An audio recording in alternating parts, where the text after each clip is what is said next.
en France?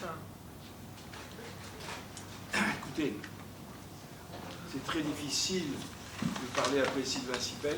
Alors, j'ai fait un exposé là, vraiment sur un sujet. Rapprochez le micro, s'il vous plaît. Non, ça marche pas. Si. Vous m'entendez directement? Oui, pas... non, si, dans le micro, mais il faut être droit devant. Droit devant. Et quand on parle, on s'agite un peu. Qu'est-ce que Oui, faut faut faire pas. le gars, il m'agite. Il faut carrément embrasser le micro. Donc, je disais que c'est très... Moi, je ne suis pas journaliste, je ne suis pas historien. Je suis d'ailleurs spécialiste de rien.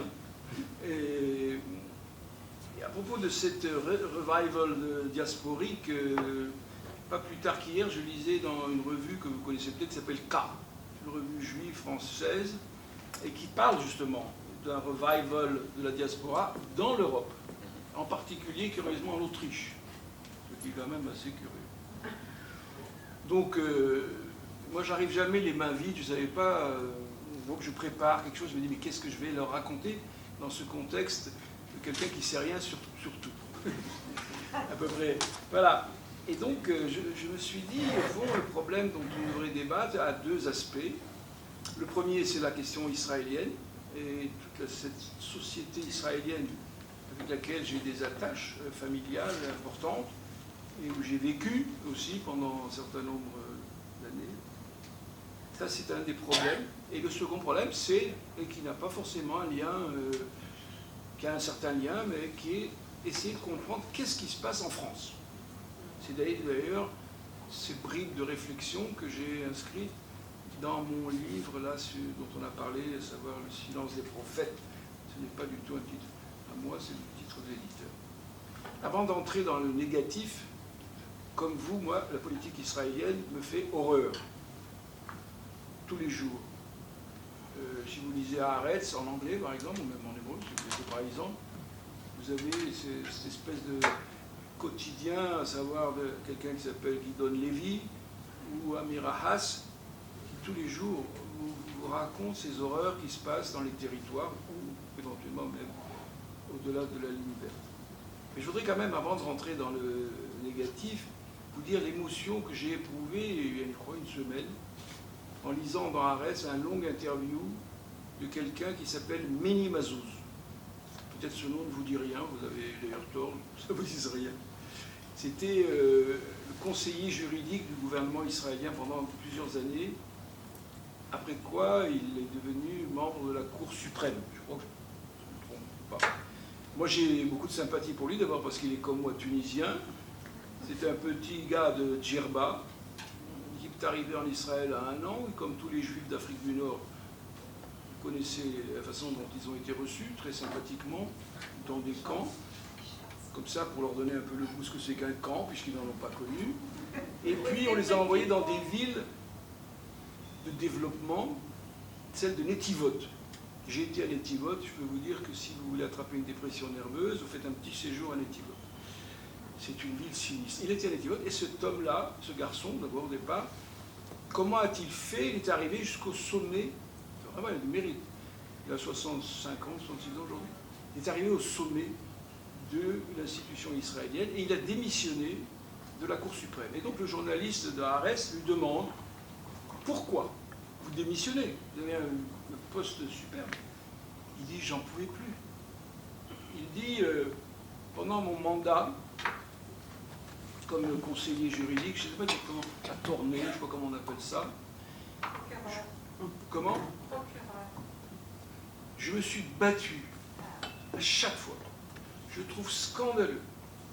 Et c'est un homme fils de rabbin, lui-même étant probablement traditionnel, sans être...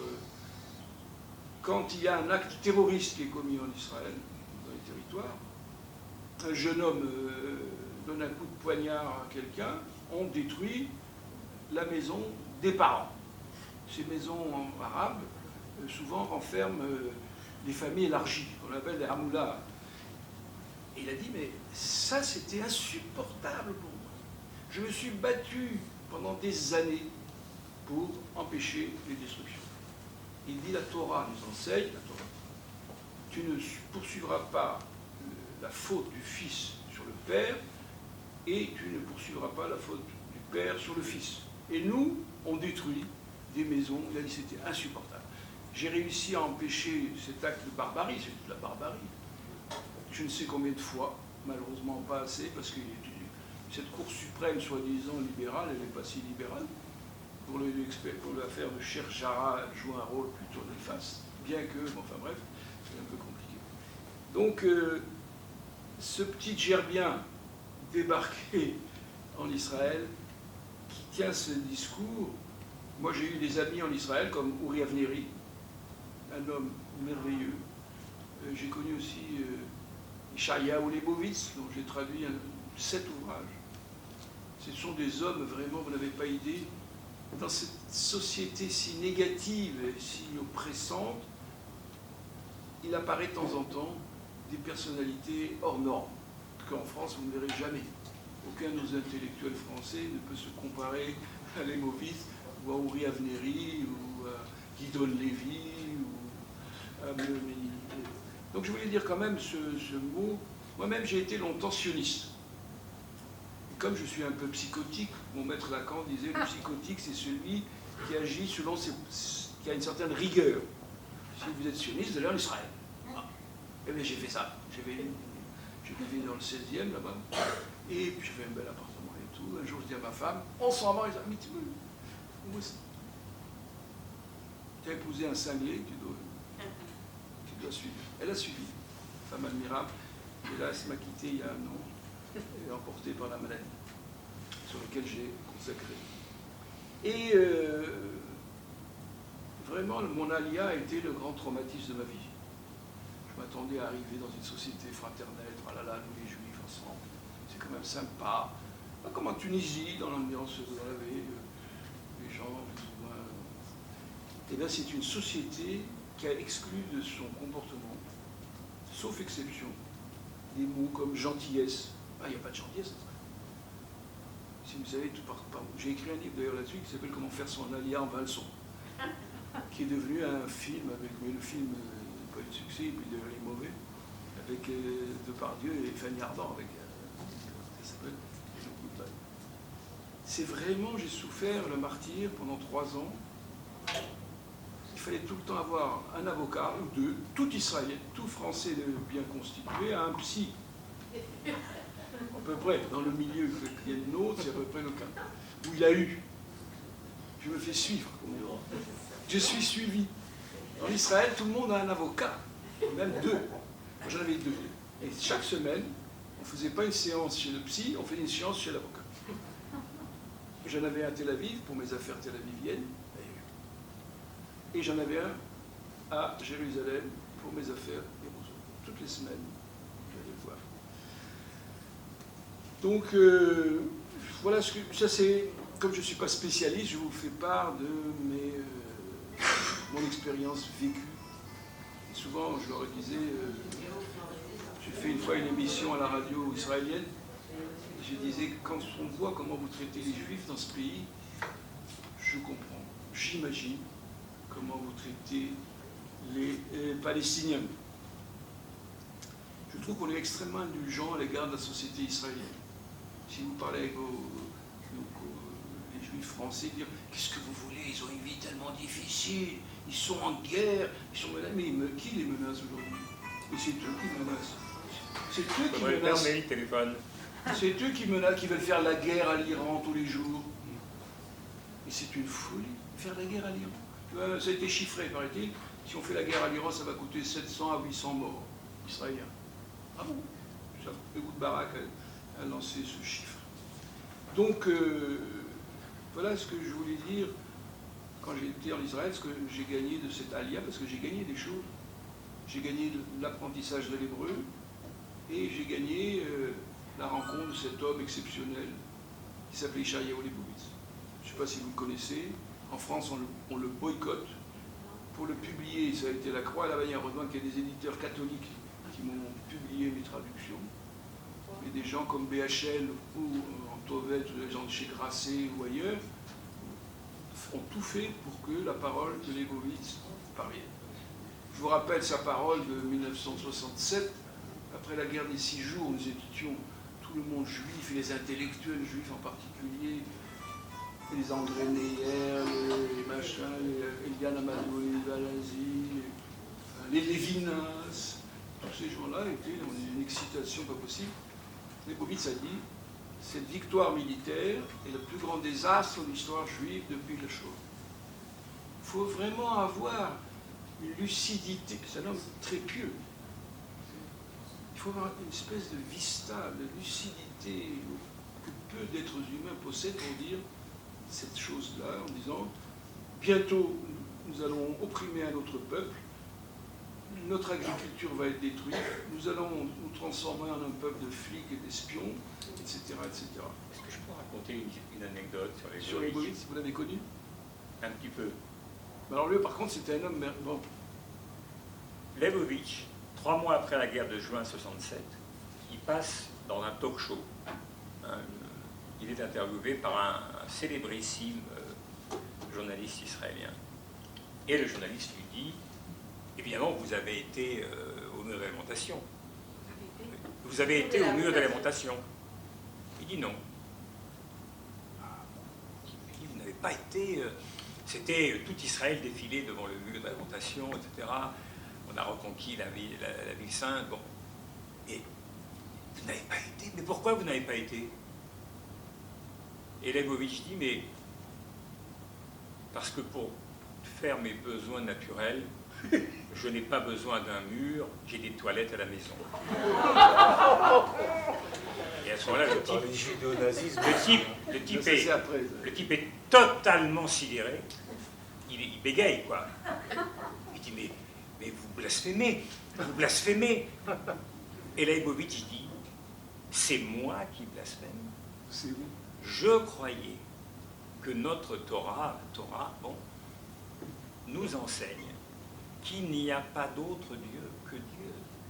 Ni homme, ni animal, ni végétal, ni minéral, rien d'autre. C'est un mur. Ça n'est qu'un mur. Qu'est-ce que vous nous emmerdez avec eux? On va prier pieusement, mais c'est un mur. C'est de l'idolâtrie pure. Alors ce mur s'appelle le Kotel. Voilà. Et Leibowitz l'a appelé le discotel. Parce que les gens, ils allaient faire de la musique. Alors à propos d'anecdotes sur Leibowitz, on n'en finirait pas. Oui. Le même intervieweur lui a demandé, vous savez, il y avait le grand rabbin d'Israël qui s'appelait Goren.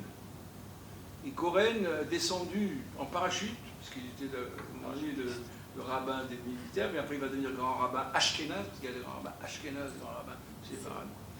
Il est descendu en parachute sur le Kotel, en sonnant du chauffard, parce que c'était l'avènement messianique. Le Messie était à l'époque. Ils avaient toute une théorie d'ailleurs, le Messie de Joseph, le Messie de Judas, je ne dis pas le délire. Alors il a dit, qu'est-ce que vous pensez? Vous ne voyez pas le grand rabbin qui descend? Ça ne vous fait rien au cœur?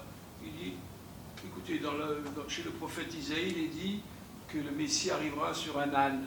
Là, je sais sur quel âne il sera monté.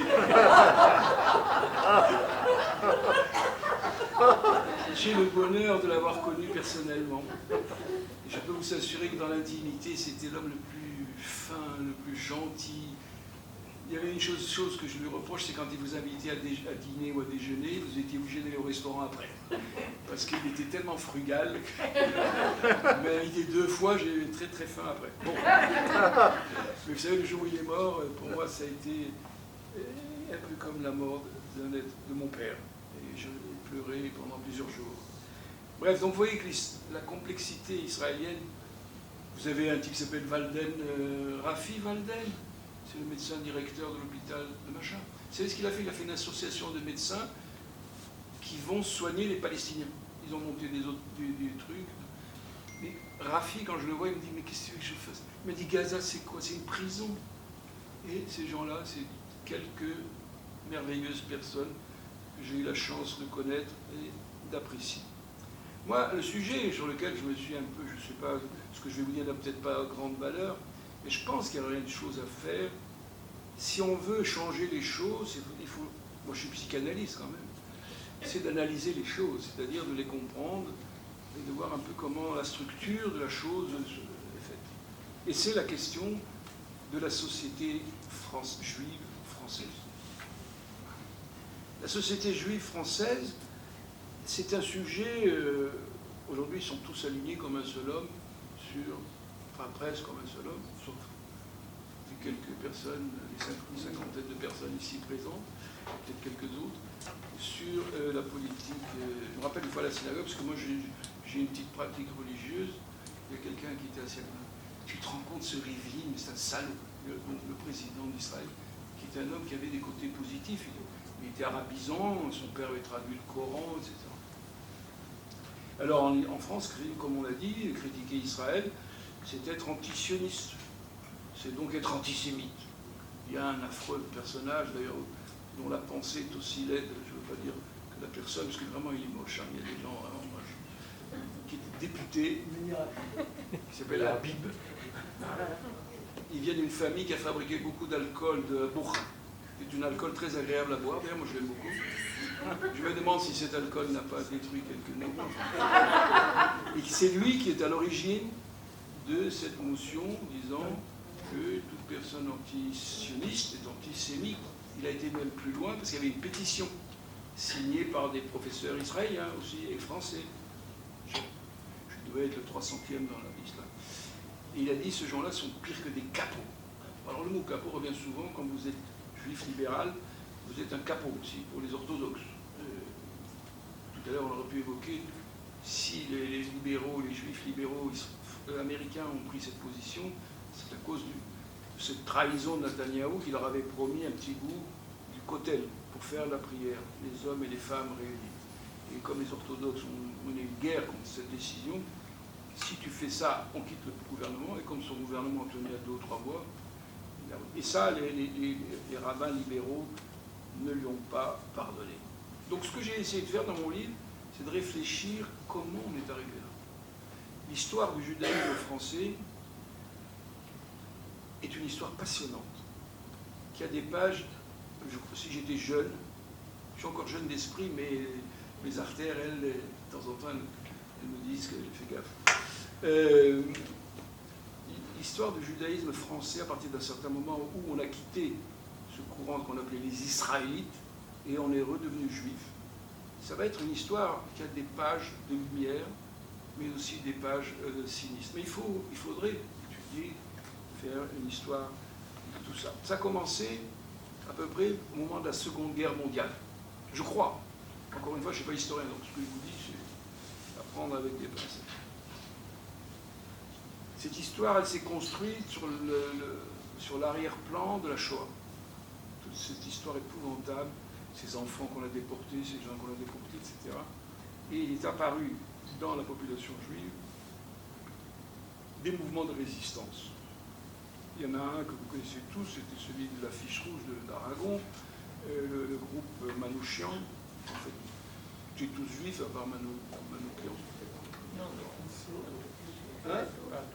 Beaucoup. Il y avait beaucoup de juifs, ce qu'on appelle la moï, la main-d'œuvre israélienne. Immigrés. Je vois qu'il y a des spécialistes. La main-d'œuvre immigrée. Là, moi j'étais à Marseille il y a une semaine et j'ai vu que sur une place pas loin, là sur le quai, il y a la statue de Manouchian et de ces gens qui ont été fusillés avec lui. Alors, il y a eu un autre courant qui s'est créé dans cette période épouvantable, une association qu'on appelle les éclaireurs israéliens, qui a été fondée par quelqu'un qui s'appelait Gamzon. Gamzon qui a pris le pseudonyme de Castor. Il y en avait un autre aussi éminent qui s'est appelé Chameau. Comme ils étaient scouts, ils se donnaient des totems. Alors il y avait Chameau, qui est un juif alsacien, je ne me rappelle plus de son nom. Il s'appelle Hamel et Castor, et ils ont créé un mouvement. C'est parti de là, un petit peu, toute l'histoire du judaïsme français. À joindre à ces personnes, un juif venant d'Algérie. Ça, les juifs algériens, il y a tout un truc à dire là-dessus, parce que pour beaucoup d'entre eux, la guerre d'Algérie n'est pas finie. Donc le Palestinien a pris la place, c'est ce que je leur dis, il a pris la place du FLN. Le célèbre, le sinistre Z que vous connaissez, est au fond le fruit de cette guerre qui n'est pas finie. Il s'appelle donc Léon Ashkenazi, ou Mani, connu sous son pseudonyme de Manitou, dont l'influence sur le judaïsme français va être considérable. Les séminaires de Manitou étaient très très courus au centre Rachid, et il y avait la semaine des intellectuels juifs qui rassemblait énormément de gens, où Manitou et quelques autres, et un autre qui s'appelle Lévinas, vont enseigner en quelque sorte leur idéologie. Il y a quelque chose d'autre que j'ai trouvé grâce à mon étude sur Lacan, bizarre que ça par Lacan que j'arrive à ça. Il est arrivé en France, dans le monde juif français, un certain nombre de juifs russes. Mais alors, des gens d'une culture, d'une qualité exceptionnelle, comme on en voit, vous savez, comme les Leibovitz, d'ailleurs, ils étaient comme ça, ils avaient tout lu, ils savaient tout. Il s'appelait Jacob Gordin. Jacob Gordin était un homme qui savait, qui pouvait réciter Pouchkine tout entier, et qui pouvait aussi réciter le Talmud et la Kabbale.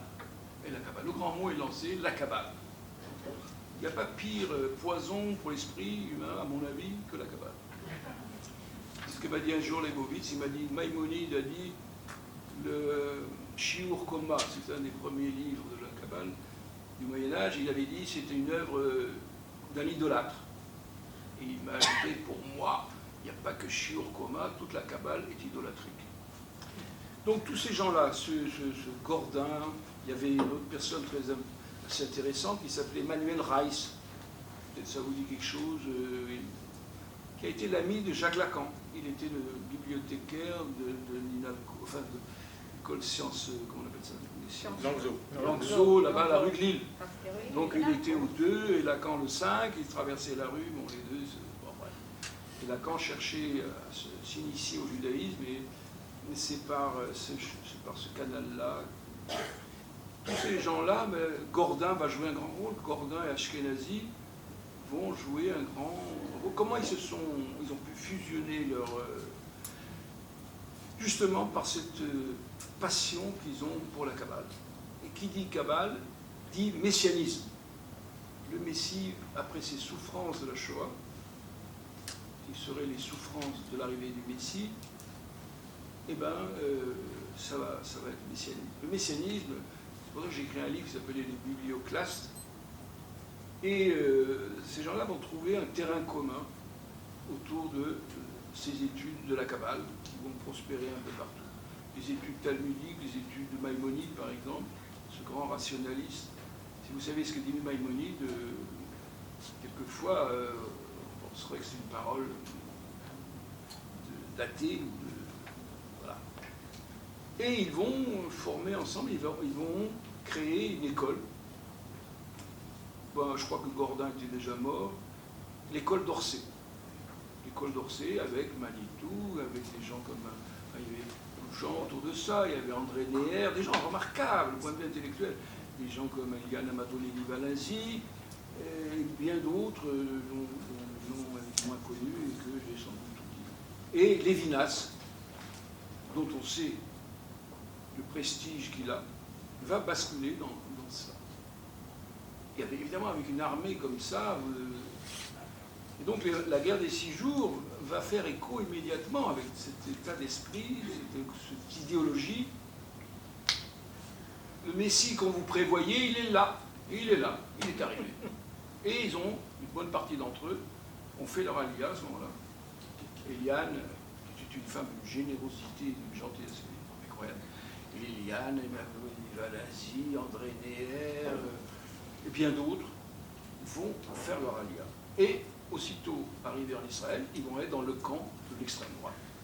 Tout de suite, puisque les Messies, ces socialistes, ces gauchistes à l'époque, le Maharach, le Parti travailliste, avait encore une certaine consistance, même une consistance certaine, jusqu'au moment où Begin va prendre le pouvoir.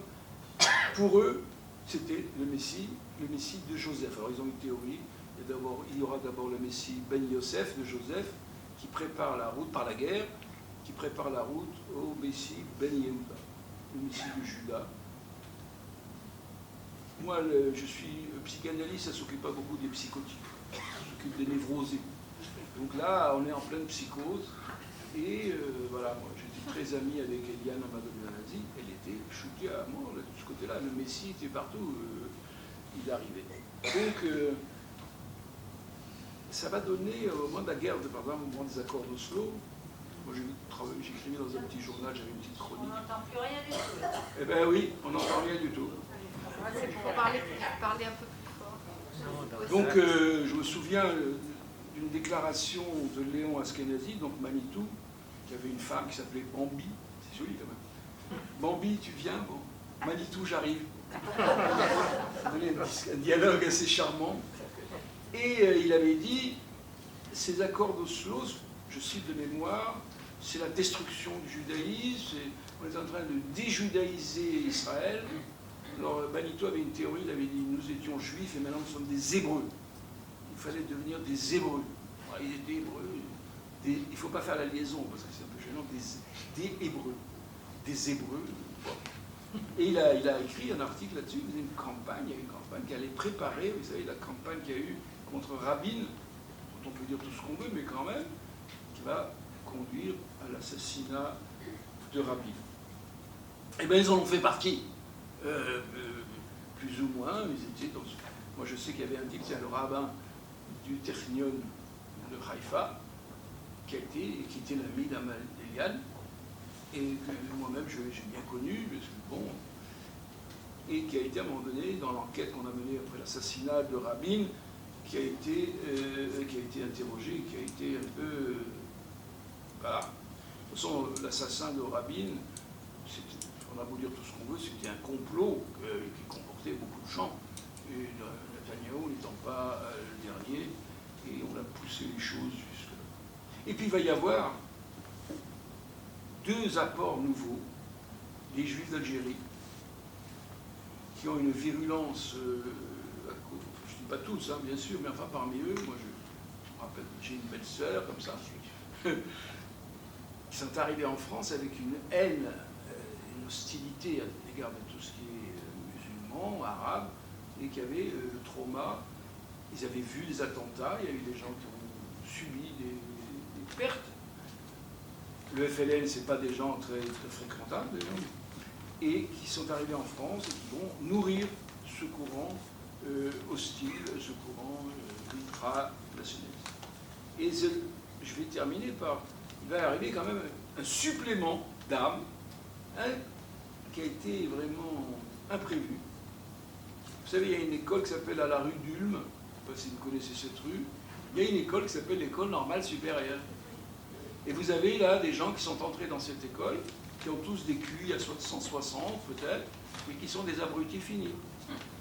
On peut être... Trop d'intelligence peut tuer l'intelligence. Vous avez un type qui s'appelait Benny Lévy, et qui a été, pendant longtemps, le chef, il a créé la section maoïste.